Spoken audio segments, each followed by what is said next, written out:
Everybody says that Nelson Peltz doesn't understand the Walt Disney Company. Well, he just released a 130-page document that reveals he might actually know a lot about the Walt Disney Company. And in it, he questions whether or not Bob Iger had all the right motives when purchasing Fox and how he hasn't done anything with it. Let's talk about this document on That Park Place. Hello, I am Jonas J. Campbell, an investigative reporter from That Park Place. Here with me today is Mr. Culture Casino. Culture, I'm going to need your help. I need your business acumen. Okay, well, that sounds fun. Although I think the best businessman here is represented at 133 pages that we're going to talk about. I think you're right. I've described this as a business masterclass, and I'm going to agree with myself. This is page 19 of this giant white paper from Nelson Peltz, a white paper that at some point in some form was delivered to Bob Iger and the Walt Disney Company board. And Bob Iger has stated that he doesn't know what Bob Iger wants, but here we are. The idea that you couldn't discern from this what Nelson Peltz thinks he could do for the Walt Disney Company, I don't know. But we're not going to focus on the constructive aspect here. We're going to focus on his analysis of the $71 billion Fox acquisition that resulted from a board failure on multiple fronts. Maybe this was the reason that the board said no, is they didn't appreciate him accurately pointing out a mistake that they had made. Let's talk about this. Value destructive M&A and capital allocation. That would be mergers and acquisition, and capital allocation just means where you spend your money. In our view, the Fox acquisition highlights the board's poor oversight on capital allocation and concerning alignment issues. There's a fail right here over on the right-hand side of the screen. I wonder his interpretation. $71 billion Fox acquisition was strategically flawed. Despite being billed as a studio and IP acquisition to add streaming scale, 67%, otherwise known as two-thirds of Fox's pro forma EBITDA, was generated from linear TV networks. What does that mean in English, Culture? Broadcast television. Yes. Two-thirds of Fox, as in the main assets of Fox. Yes. This means the Fox entity itself. It doesn't mean the entire company, but the pro forma means the individual entity of Fox. The studio and IPs are held presumably under that pro forma. If not, well, the board should be able to discern that or ask anyone within the Disney company to provide them with that data. They're saying that 67% of that was in order to make money on it. Disney would have to stay in linear TV networks, which we all, of course, now know that they are quote unquote realistic about linear TV networks, which is the closest Bob Iger says to it's doomed. Acquisition put stress on Disney's balance sheet and materially diluted shareholders. The financial stress brought on by the acquisition contributed to the decision to suspend the dividend for 3 years. The Disney company did say that it was the parks being shut down for the year of 2020 that caused the dividend to be suspended. But it sounds like Nelson Peltz is saying, no, it's the fact that you spent $70 billion trying to obtain something that you did not need to buy. Well, and worse yet, you were out. There was a lot of gamesmanship involved in that transaction. And they should have arrived at the original quote, which was only $54 billion, which would have still been too much for Fox. But they were outplayed by Brian Roberts over at Right. Comcast Just for those who don't understand, Disney indicated that they were going to buy it. There was an offer of, I want to say around, maybe it was $40 billion. Was it 45? Something like that, somewhere in the 40 to 50 range. And then Brian Roberts came in with a larger, it might have even been all cash offer. And Brian Roberts is entitled to do that without consulting the shareholders because according to Comcast's bylaws, corporate bylaws, he is CEO and executive chairman of Comcast for life for as long as he wants. So if Comcast shareholders, if you got a problem with that, you're going to have to move heaven and earth to change those bylaws. But Iger said that he wanted to come in with a quote unquote knockout blow so that they wouldn't go back and forth. And so he paid what should have been a $40 billion acquisition. He paid $71 billion in order to obtain this company. Yeah. Well, like I said, I mean, when the 2017 offer came in at $54 billion and it looked like they had an agreement, I going back to that, I'm like, that was a better price. There was nothing above that should have been paid. Right. And that $71 billion is the worst, probably will go down as the worst acquisition price for a media entity ever. It is one of the largest mistakes ever made by a giant corporation in Yeah. recent history. The second would be going to war against Ron DeSantis as the governor of Florida. In that obviously is a political decision. This one is straight business. So if you're a company as political as Disney, you probably shouldn't go to war with the governor of your state. Right. If you are trying to do business as a business, a for-profit corporation, you shouldn't buy things that don't make money in order to prop up something else that doesn't make money. And This in this case, Disney Plus. yeah, and you don't want to buy something just to own somebody else, quote unquote. Right, which Yeah. seems to be the recent strategy here with Bob Iger. So let's talk about the additional bullet points here. Shareholders have witnessed significant value destruction as Fox's international assets have collapsed, particularly in India. The shuttering of 130 international TV channels and recent write-downs have totaled $8 billion of impairments, 15% of the net deal value, and most of the value in the India market. Mukesh Ambani over there at Reliance Media is very happy that Bob Iger convinced the board to buy Fox so that he can then sell all of that to Reliance Media on his behalf. And now Paramount is apparently going to do the same. Paramount, and we see the dire straits that Paramount is in. I consider the Paramount case very similar to Disney's case in India. So I agree with you. I not only that, I mean, it really does outline the fact that, sometimes something can look good on paper and isn't good in practice. And doing business in India, maybe not something that, American media companies needs to try to do. I would agree with that.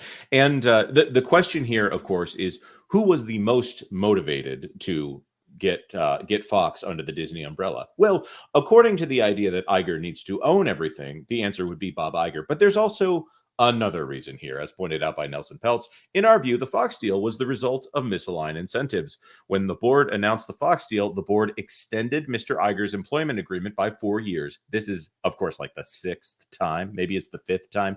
We've kind of lost track of the number of times that Bob Iger's contract was extended. And now we're going to 2026 with no discussion of succession at his most recent quote unquote town hall. Extended the agreement by 4 years and awarded him an over-the-top compensation package that, in our view, created a strong financial incentive for him to pursue the deal regardless of its prospects. That over-the-top means on top of his compensation, not the fact that it was a little over the top in the sense that Jim Carrey was known for being a little over the top. Although $100 million in order to make sure this acquisition took place, any CEO that has that kind of incentive, I can't see them turning that down. Fox has still not delivered on promises financially. We are skeptical that Disney delivered on its target synergies and EPS accretion, given over 80% deterioration of Disney's media earnings power. Experiences EBIT. I think that means he's removing experiences, which is the name for parks and resorts and Right. destinations and consumer products Right. following the acquisition. Adjusted earnings per share has declined 50% since the acquisition closed. Yes, because there was a little bit of a spike in, I want to say 2020, 2021. The shares got up to 200, and now they're back down to being back up to around 112, 115, something like that. It looks like the Fox acquisition is just something that has added to the idea of this sinking company. It, of course, was not the last mistake that Bob Iger made. It wasn't the first mistake that he made. As we tend to bring him up, John Lasseter and the firing of John Lasseter Oh. seems to be one of the primary mistakes. He killed the creative engine here, and he thought he could plug it with just buying someone else's content engine. That doesn't seem to have worked out for them. No, and not only that, I mean, when you get rid of Lasser, you get rid of the culture. See, that's the thing that happens in these mergers and acquisitions is instead of allowing for the culture in that entity to exist as it was, you fiddle with it. If for a long time they didn't fiddle with Pixar, other than to maybe stretch Lasseter a little thin, making him the head of all creative, which included Imagineering and, of course, Walt Disney Animation for a time. But his they by removing him, they removed all the culture that made things work, that made things happen. Right, and And and of course, Ed Catmull, who came along with that Catmull, Pixar yeah, acquisition, yeah. he's now retired. I think he might be working with Baobab maybe out there, and Oh, I'll be looking to see what comes out of that that deal there. So me too. obviously, content is a problem. They're not really using the Fox library in the way that they said they did. Hulu, which is primarily where that Fox library lives, is not making any additional money. And now it sounds like they're going to incorporate Hulu into Disney Plus. And as we've talked about on this channel over here, having the Disney name attached to the Hulu library internationally seems to have halved has to cut the profitability of their streaming content in half overseas. Go watch the videos if you don't understand what we're saying here. They literally make half the amount per subscriber that they do by putting Disney Plus content with Hulu and calling it Star internationally. I don't understand how that happens, but hey, it's the Disney company. That's where we're at. Culture. If you could buy the Fox company today and you had the amount of resources that the Walt Disney Company had, would you pay $70 billion for it? No. What amount would you pay? And maybe would you cut some kind of other deal here? Well, like I said, I mean, they actually overpaid to the extreme because they didn't benefit from any of the other television properties that still had an upside, like the sports and things like that that were attached to Fox at the time. That had to be spun off in an entirely different deal. That's true. And I now think, hopefully those regional sports networks will end up somehow on the ESPN JV, which is now under scrutiny by the DOJ. So that's going to be interesting. If Comcast or someone like that isn't large enough to say, hey, what's the deal here, guys? yeah, and I'm starting to have problems with the fact that I would have paid about 35 to 40 billion dollars for Fox way back then. Why? Because of the content, the catalog. And one of the biggest objections I have to Disney's acquisition of Fox wasn't just because it was all these linear networks that they didn't even get to keep all of, because they had to shed them because they had a ESPN and they couldn't control all of sports, which they're still trying to do. Mhm. But they don't use the catalog that Fox has that they were given. Yep, They, I they, think I think if I were them, and you're absolutely correct. They haven't done anything with the Simpsons, and any brand synergy that they've had oh, trying to put the Simpsons and Disney characters together has been kind of awful. I think they probably would have been better served by just blowing off $2 to $3 billion in order to clear up the rights to Star Wars, which they did not have free and clear until after the Fox acquisition, right, and also the remaining Fox X-Men properties, which right. they still have not done anything with those. Yeah. Deadpool coming out this year seems to be the life raft here, and as it's been described, it's going to be the Fox X-Men's version of Endgame. I don't No, want to spoil anything there, but and go ahead. here's the small bit of irony, Jonas, real quick, and I know we're wrapping, but the only films really coming out of Disney this year are Fox films. That's true. Planet of the Apes, Deadpool 3, Inside Out 2, of course, being another Pixar sequel, which Bob Iger has made statements to shareholders that he doesn't believe in a lot of the contents that he doesn't believe in the filmmakers, so he's giving them IPs to do sequels to. And of course, he even said on the call, by the way, that they saw an opportunity to monetize the Moana television series. And so they decided to make it a movie because they thought that the monetary incentive was there. I've listened to that statement several times, and he's reported in one instance that they thought it was so great that they should make it a movie, and now and more recently that it was so financially viable that they thought they would convert whatever had the Moana name attached to it into the next Disney sequel.